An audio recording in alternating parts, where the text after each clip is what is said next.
Welcome to Ethos English, the podcast for advanced English learners and the people who teach them. I'm Sean, and in just a few minutes a week, I'll help you boost your vocabulary and become a more confident and articulate English speaker.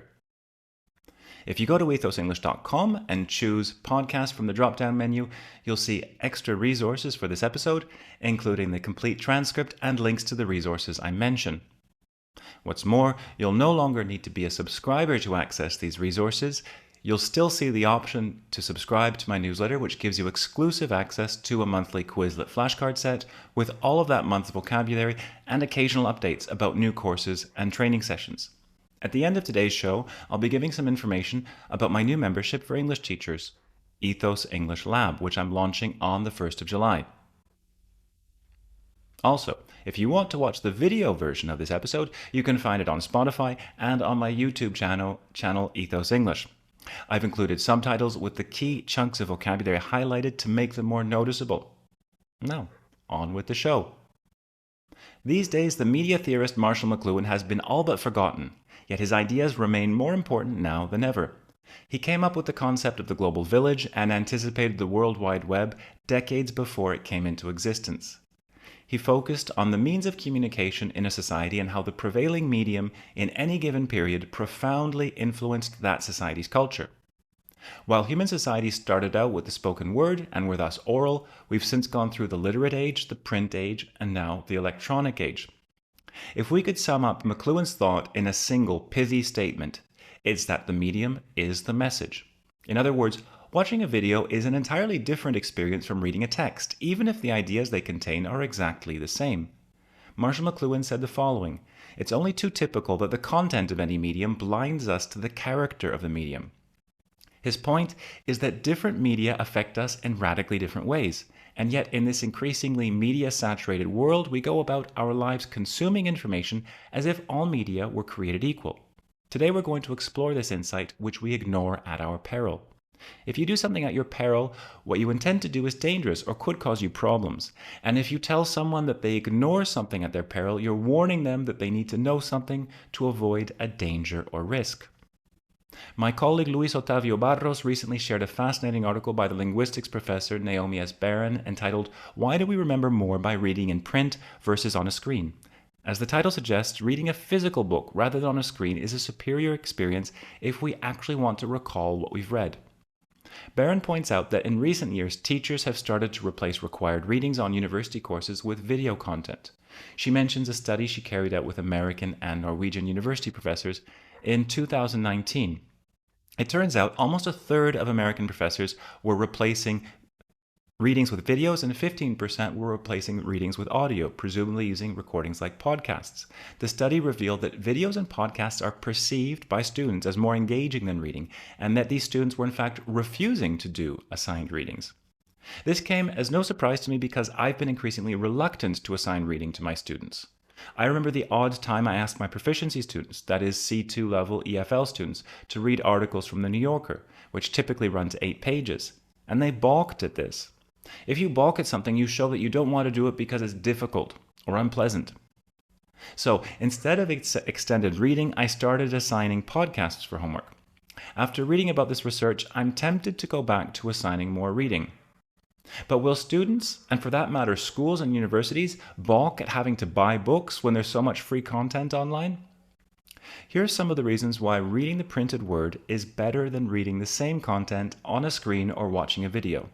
Those who read printed texts were more likely to be able to identify the main idea, draw inferences from a text, that is, reach conclusions that are not explicitly stated, and remember specific detail. What's more, readers of a printed text are more likely to reread important passages and annotate the text. Finally, reading researchers have come up with the so-called shallowing hypothesis. Shallow is the opposite of deep, so here it refers to how digital media encourage a superficial approach to information. Apparently, we associate the digital environment with a different mindset. Because we associate screens with entertainment, we don't concentrate with the same intensity when reading on a screen or watching an educational video. Naomi S. Barron concludes her article with the following statement: "Digital texts, audio, and video all have educational roles, especially when providing resources not available in print. However, for maximizing learning where mental focus and reflection are called for, educators and parents shouldn't assume that all media are the same, even when they contain identical words. Now, I've realized that it's kind of funny that I'm telling you on a podcast that the printed word, specifically printed on paper, is the superior medium for learning. The irony isn't lost on me. That is, I realize it's ironic. The thing is, I think that by being aware of the limitations of different media, we can come up with strategies for making up for these drawbacks.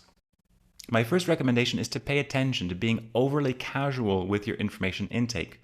2 weeks ago in my episode entitled Navigating the Content Tsunami, I urged you not to mix the trivial and the transformative.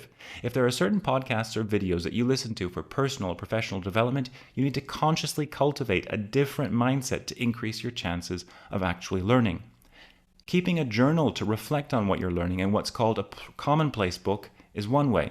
Another way is to listen or watch multiple times. This podcast is pretty short, which means it's feasible to listen to it twice.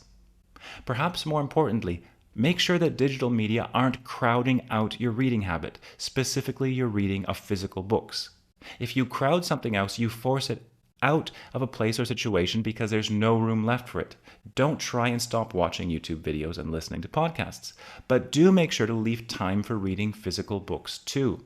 Now, before we go over today's vocabulary, here's a brief message from our sponsor. That is me. If you're an English teacher whose first language is in English, you might be interested in my new membership, Ethos English Lab. In addition to self-study materials to help you improve your English and become more creative in your teaching, there will be twice monthly online workshops for you to gather with other like-minded teachers to have in-depth discussions about texts we've read and podcasts we've listened to. I hosted my first workshop yesterday, and it was really inspiring. We had participants from Brazil, Spain, Italy, Poland, Serbia, Hungary, and Iran. I'll be hosting 2 more free events in June before the membership is officially launched on the 1st of July. By subscribing to my newsletter, you'll be informed of these free events and about the membership. To conclude, let's look at this week's vocabulary. All but. Almost completely. Britain's coal industry has all but disappeared. Prevailing, existing at a particular time and place, or the most common and influential. The prevailing attitude among European nations was that the First World War would be short-lived. Pithy describes a statement or comment that is brief, clear, concise, and forcefully expressive. His pithy remarks during the meeting impressed the board. Ignore something at your peril. This phrase is used to warn someone that if you choose to disregard something, you might face consequences or danger. Ignore the signs of engine trouble at your peril. The odd time refers to something that happens only occasionally. While I usually stick to fiction, the odd time I'll pick up a non-fiction book to broaden my horizons. Run to. This phrasal verb means reach a particular amount. The damages awarded by the court could run to £1 billion. Balk at something. To hesitate or be unwilling to accept an idea or undertaking. Given his fear of heights, he balked at the idea of going skydiving with his friends. Draw inferences from something. Reach a conclusion based on the information or evidence provided. From the data gathered, we can draw inferences about how the economy might perform next year. Shallow describes something lacking depth, often used metaphorically to indicate superficiality. They had a shallow understanding of the political situation. Something isn't lost on you means that you understand or appreciate something, often something subtle. Here I am, a podcaster, telling my listeners to stop listening to podcasts. The irony of the situation isn't lost on me. Crowd something out, to push or force something out, often due to lack of space or competition for resources. Exotic species can crowd out native plants and disrupt biodiversity.